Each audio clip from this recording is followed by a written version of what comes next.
Today's lecture is on electromagnetic induction. A generator uses the property of electromagnetic induction in order to convert mechanical energy into electrical energy, but there's a lot of groundwork that we have to touch on before we get to that. So the first thing that we have to talk about is magnetic flux. Now, hopefully you remember a little bit about electric flux. We talked about if you had like a fishing net and you dipped it in an electric field, ideally you would want your fishing net to be like this, okay, so that the field lines are passing perfectly through this imaginary area vector. So same sort of thing with magnetic flux. We come up with this shape and we try to arrange it so that our magnetic field lines are parallel to the area vector, so perpendicular to the area pointing parallel to the field. So we want the field lines to poke through this at a 90-degree angle. The symbol for magnetic flux is also Greek letter phi, faux fum. I think it's phi. Yeah, so it's just equal to the product of the magnetic field and the area. It is a dot product. Generally, that's going to take the cosine of the angle. The units for magnetic flux is a Weber, WB. We don't really use magnetic flux a ton. A lot of times you'll see it left as a Tesla meters squared. So here's a real quick calculation one. We have a rectangular wire frame. It's 3 by 2, so I will do my best to draw it as such. So there's my rectangular wire frame. Let's say this side is closer to us, this side is far from us. The area vector is going to look just like that. Okay. If the magnetic field is perpendicular to the area vector, well, there's a couple different ways that we could draw that, but this would be one possibility. Okay, this would be no good. The angle between these two would be 90 degrees. If it's perpendicular, no magnetic field lines are going to be poking through this frame. So magnetic field, or magnetic flux, would be 0. If the magnetic field is parallel to the area vector, so it would also go along this way, okay, in the same direction as the area vector, then it's just a matter of multiplication. This is ideal. Everything is wonderful. Our magnetic flux is going to be equal to 4.2 times 10 to the minus 3 times the area. 3 times 2 is 6. Yeah. And we get 0.0252 Webers. Okay. If the angle between the field and the area vector is 30 degrees, so if we were to tilt our wire frame by 30 degrees, or if we were to tilt our magnetic field by 30 degrees, then the flux going through it would be reduced by a little bit. You just multiply this by the cosine of 30 degrees. Okay. The next sample problem is in a similar vein, so I'm not really going to set it up, but it tells you everything that you need. This is a loop, so the implication is that it's a circle. So when you do the area of a loop, you do pi r squared times the cosine of 40 degrees. Just like that. Okay. That is pretty straightforward, but not super useful. So let's talk about why magnetic flux is cool. If your magnetic flux changes, this is when the fun happens. If you have a changing magnetic flux, then your system is going to try and maintain the status quo. Your system is going to resist any changes in magnetic flux by inducing a magnetic field that opposes the change. So like if your magnetic field is getting weaker, then a induced field would be in the same direction trying to compensate for the weakening. If your magnetic field is increasing, then an opposite magnetic field is going to be induced to try and prevent that change from happening. So we already know that moving charges cause magnetic fields. That is what is going to happen if you have a loop of wire, if you have a conductor, okay, that allows charges to flow. Which brings us to Maxwell equation number 4. This is the EMF that is produced. So EMF, if you recall, is another way to represent voltage. We use this epsilon because we use velocity later on and we don't want to get confused. But this electromotive force represents this voltage difference. So what could you do to induce electric potential? So electromotive force is equal to the opposite of the rate of change of flux. So replacing flux with our definition, B dot A,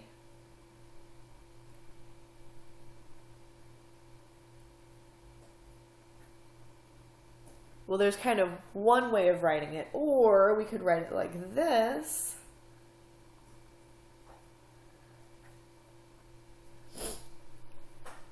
Okay, just kind of swap the variable that is changing. Something's got to change in order for an EMF to be induced, but you can either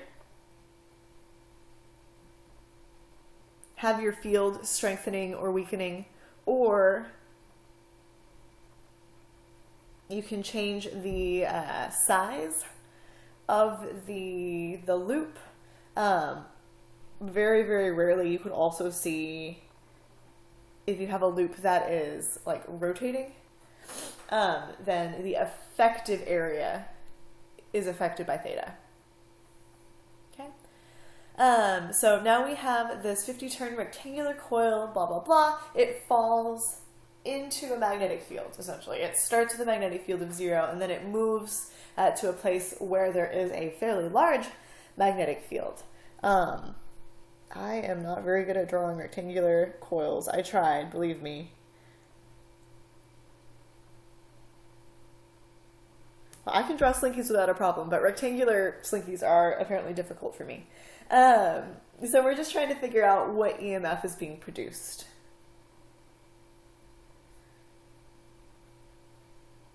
So my induced voltage is equal to the negative change in flux over change in time. Okay, replacing my flux. Okay, so the thing that is changing is the magnetic field. And in fact, it changes in kind of a chunky way, so that's kind of nice. So you could do this, negative B over, over delta T times the area. And we end up getting 0.5 times our area is going to be 0.05 times 0.1, since it is a rectangle, divided by the time that it took, 0.25 seconds. When you crunch it all together, I think we get a voltage of 0.5 volts. Cool. So there is going to be a current running through this. Oh, hold on. Nope, I screwed up. This would be for, this expression right here would be for a single coil. This is 50 coils, so times 50 of these. We've essentially upped our area, okay, by 50, which then would give me 0.5 volts. Okay. Got excited. Forgot that it was multiple coils there. All right. Up next, we have a graph, because of course we do. What's the current produced in a loop of radius 16 and a resistance 8.5 at the different times shown below? Assume that the loop has an orientation in which it receives the maximum magnetic flux. So this is a B versus T graph. And we know that EMF is equal to, well, let's write it like this.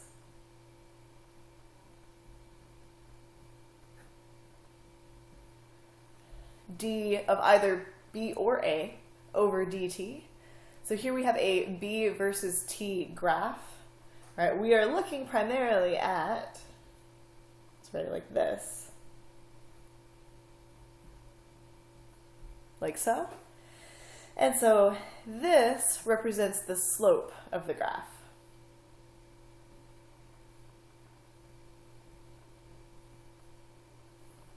Okay. If we are wanting to find the current, remember Ohm's law, current is going to be equal to the voltage, which we're representing with this Greek letter epsilon. Okay, epsilon over the resistance R. Okay, so you can do that 3 times for the sake of time. It is left as an exercise for you. Here we have a calculus problem. I hope you're having fun prepping for your calculus AP exam. We have a loop of a constant fixed area A. The magnetic field is going to vary, okay, according to this function. We want to know what the formula for the EMF is based on this. So our EMF is equal to,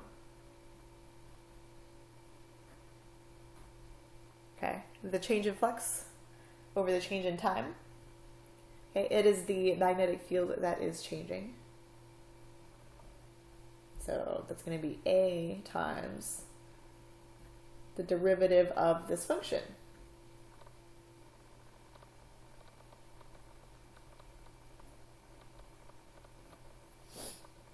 Okay, something, if I'm if I'm deriving with respect to t, oh, and there's this e thing, that's going to come down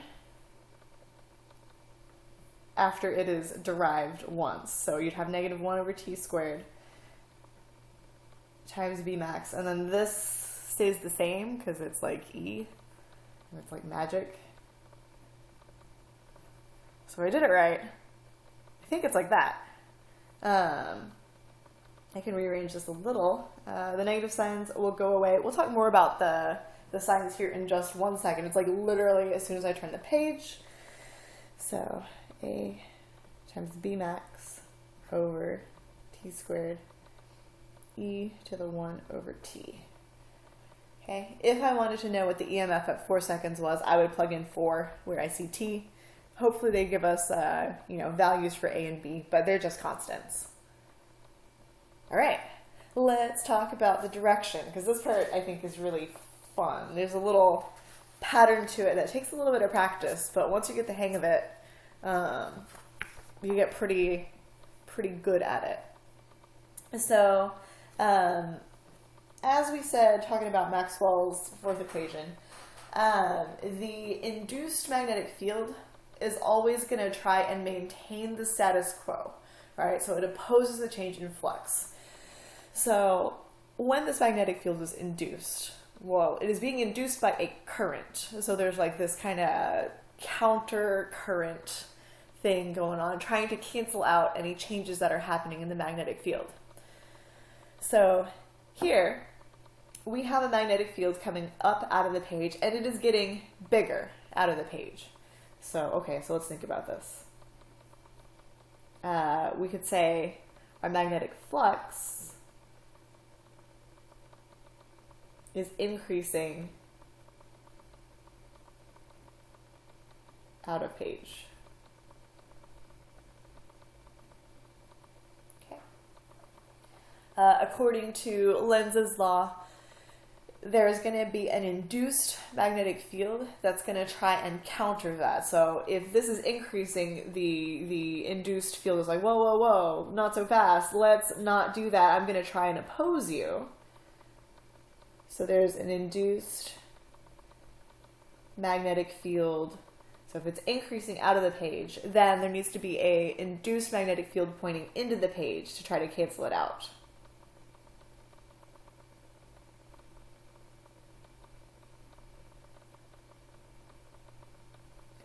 Okay.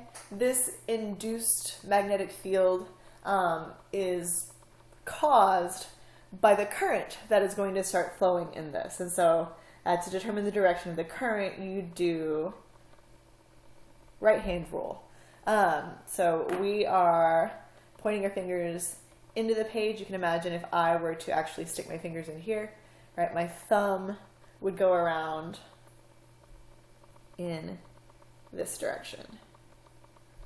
Okay, so it's like I take my fingers, I like curl them into the center of the circle, and then my thumb goes around like so. Okay. So here we've got a similar situation, except now my magnetic field is pointing into the page. It is also increasing. So we start out by saying our magnetic flux is increasing into the page. So that means my induced B. Okay, so my induced magnetic field is like, whoa, whoa, whoa, why are you increasing into the page? Let's try and counter that by creating this opposing magnetic field coming out of the page. And then the third step, same as before, we use right hand rule. So my fingers need to come up out of the page. If I were to like tuck this under, grab hold of this little loop, then my thumb would go around in the opposite direction. Like so. Sample problem number 3. This is the first instance where we have a magnetic field that is decreasing. So first, recognizing how our flux is changing. Our flux is decreasing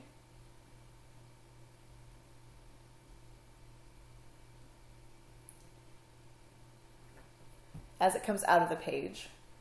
Right? The field that is going to be induced as a response to this is going to be like, whoa, whoa, wait, why are you getting weaker? Let me kind of try and bolster you. Okay, so there's going to be an induced magnetic field in the same direction here. Okay, because your induced fields, your induced currents are always going to try and maintain the status quo. All right, the magnetic flux started at some value is trying to maintain that value. So put your fingers up, okay, in the direction of the induced field, and then your thumb is going to go around in the same direction as this immediately previous sample problem.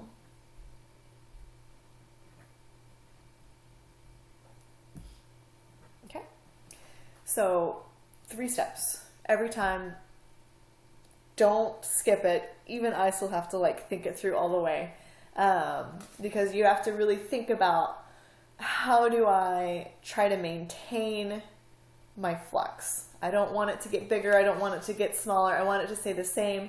What is the induced field? What direction does that need to be in order to keep it the same? Okay. Up next, talking about actually causing a current by moving something. This is how a generator works. Very, very simple. So the EMF produced is going to be equal to the product of the magnetic field times the length times the velocity. What is happening here? Okay, so B is the magnetic field, obviously. L is going to be the length of the bar moving through the field, right? Looking ahead at this little picture.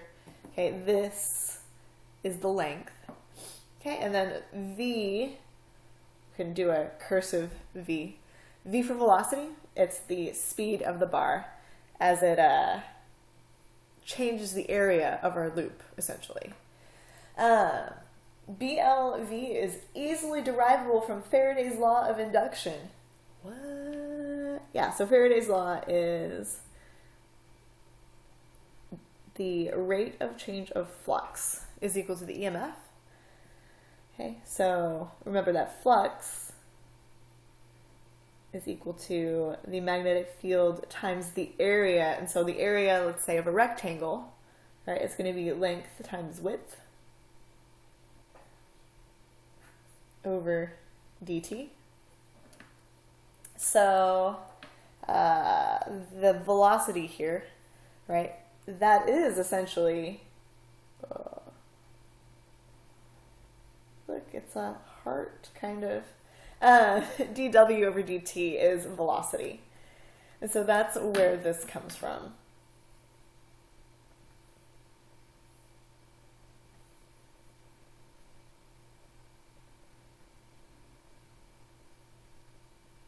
If you want to just absolute value it, that'll be fine.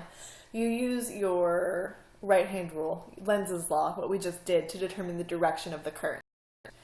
And in fact, that's actually what I would like to do first. It's always good to, have a big picture idea of what is happening here. So we have this uniform magnetic field going into the page. Okay, and then this is like a bar. It could be like rolling. This could be like on an incline or something. But it's currently moving with a speed of 2 meters per second. So, well, what is happening to the magnetic flux? Well, flux is equal to the field times the area. The field is 0.15 Tesla. The area that is enclosed by this conductor, conducting loop, is getting bigger. So it is increasing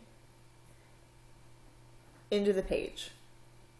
That means that the induced field, well, we don't like the fact that it's getting bigger into the page. It's going to try and counter that by producing a field that is out of the page. So then you stick your fingers essentially into the loop, right? If you can see that as best as we can.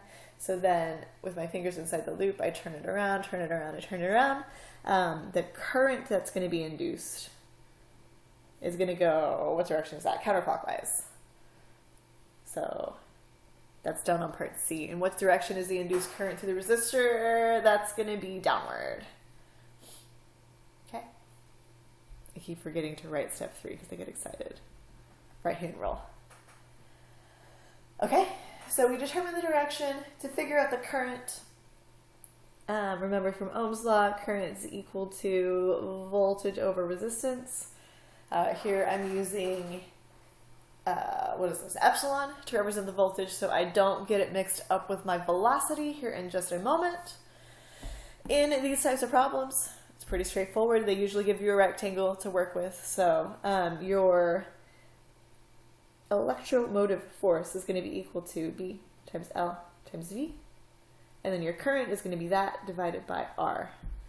So our magnetic field is 0.15.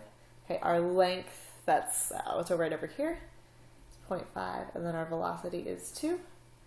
And our resistor is 3.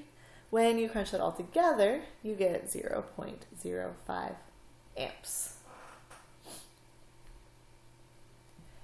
To figure out how much power is dissipated by the resistor, there's a couple of ways that we could do it. You could do voltage times current. Nice. You could do, since I just found current, you could do current squared times resistance. Up to you. When you crunch it all together, we get 0.0075 watts. Okay, so this resistor, a resistor converts electrical energy generally into heat, right? If this was a light bulb, it would be lighting up. Okay. Okay, so assume the rod is being pulled so that it is traveling at a constant 2 meters per second. How much force must be applied to keep it moving at this constant speed? Oh, this is a throwback question. How do I get force from power? Well, we got to think way, way back to mechanics, right? Power is defined as the rate at which work is done. Work is defined as the dot product of force and distance. Oof. It has been a while. So distance over time, that's velocity. Okay, so rearranging here, we know power. We are looking for force, and we know velocity. So force is equal to power over velocity, which is equal to 0.0075 over 2, which is 0.00375 newtons of force. Okay. how much power is needed to keep it moving at this speed? Well, remember, in physics, we have the overarching law of conservation of energy. If this resistor is dissipating energy at this rate, then that must mean, well, the energy has to come from somewhere, right? It comes from you pulling on this bar. The power that is needed to push the bar at 2 meters per second is also 0.0075 watts. So essentially what's happening here is the positive work you do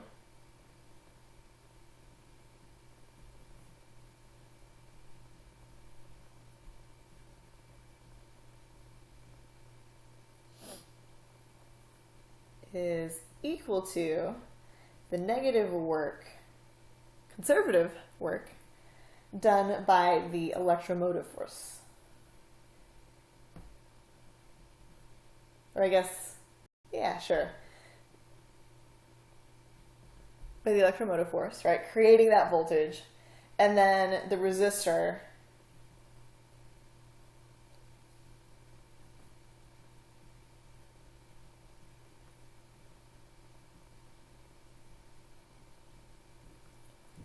converts that into thermals? Yeah, thermal energy. Okay, so mechanical energy turns into electrical energy, turns into thermal energy through the resistor. And that is how we have electricity powering our homes. On like a very, very much bigger scale than the sample that we just did. So one last thing. What if your magnetic field changes, but there's not a wire involved? Like, does just nothing happen? It's like if a tree falls in a forest and nothing is there to record it, does it actually make a sound? Yes, it does. So even in the absence of a wire, we still have some EMF that is produced. So let's talk about this. Remember, this EMF is a fancy way of saying a voltage. Okay, and remember that the formula for voltage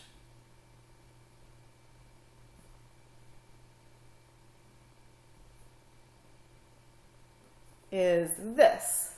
Okay, if there is a potential difference, this is like if there's a change in height, okay, in a uniform gravitational field, then, well, there must be a field that is present. That is what is going on here.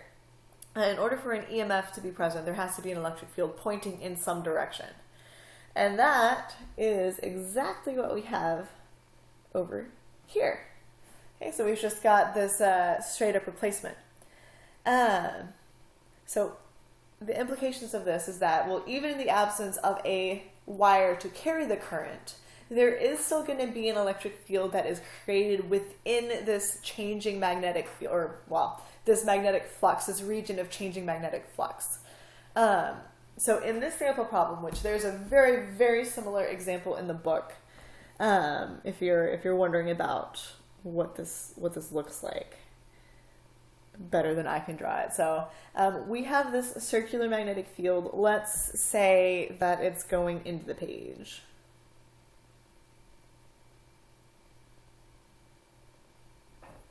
Okay, I don't really know exactly what it's confined by, but just say that it's confined in this circular region.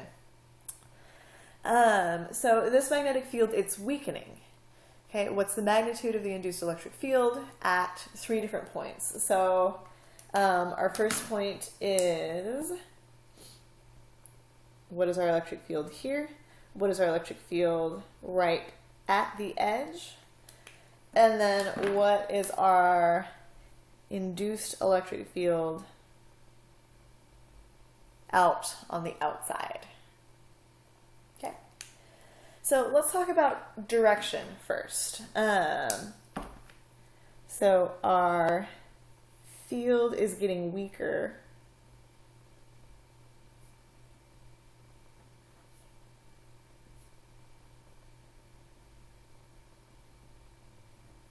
That means that there has to be an induced magnetic field in the same direction to compensate. Okay, that magnetic field is weakening. The system freaks out and is like, oh no, oh no, let's keep everything the same. Let's try and keep you at the same value.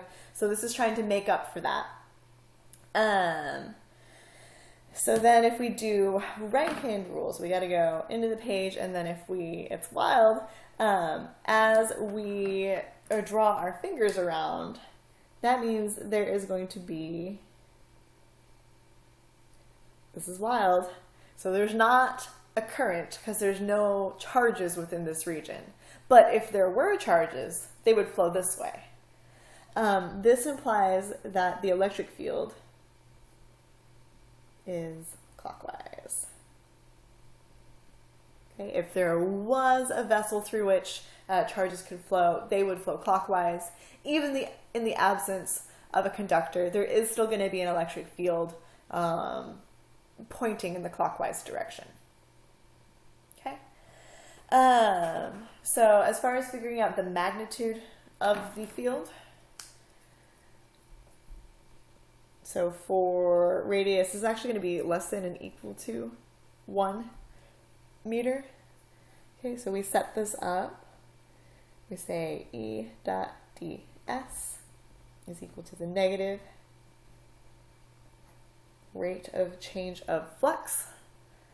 Okay, this looks intimidating, but don't worry. This is actually just the complete path length. Okay. It is like an Amperian loop, except it's not for a magnetic field, it's for an electric one. It's weird. It's called a path integral, or a line integral. Not a line integral, path integral. So the length of this path is going to be equal to the circumference, okay, wherever we are, however many meters away from the center we are. Okay. And then our rate of change of flux, okay, it is our magnetic field that is changing. So like that. Okay. And so the values that we would plug in, so 2 pi times, I'll leave this as r, right? So either 0.5 or 1. Okay, and then our rate of change is,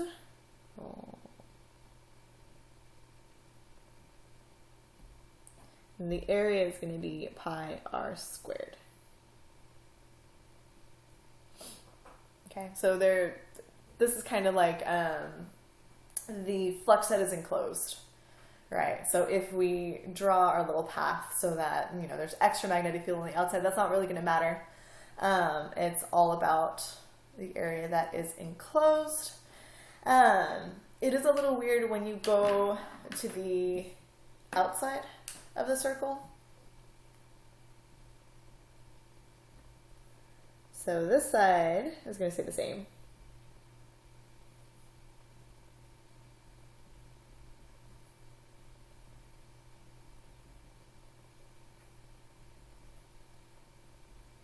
Okay, so where r is whatever the distance from the center that you want. But here, right, we've got a magnetic field that is changing. Okay, but the area that magnetic field is in has a radius of 1. Okay, so that is a difference there. Okay, that is a difference. So this R would be 1.2 when you plugged in your numbers. Okay, whereas this would just be 1. Okay, because we are not entirely full up on the magnetic fields there. Woof! All right. That's all I have to say about that.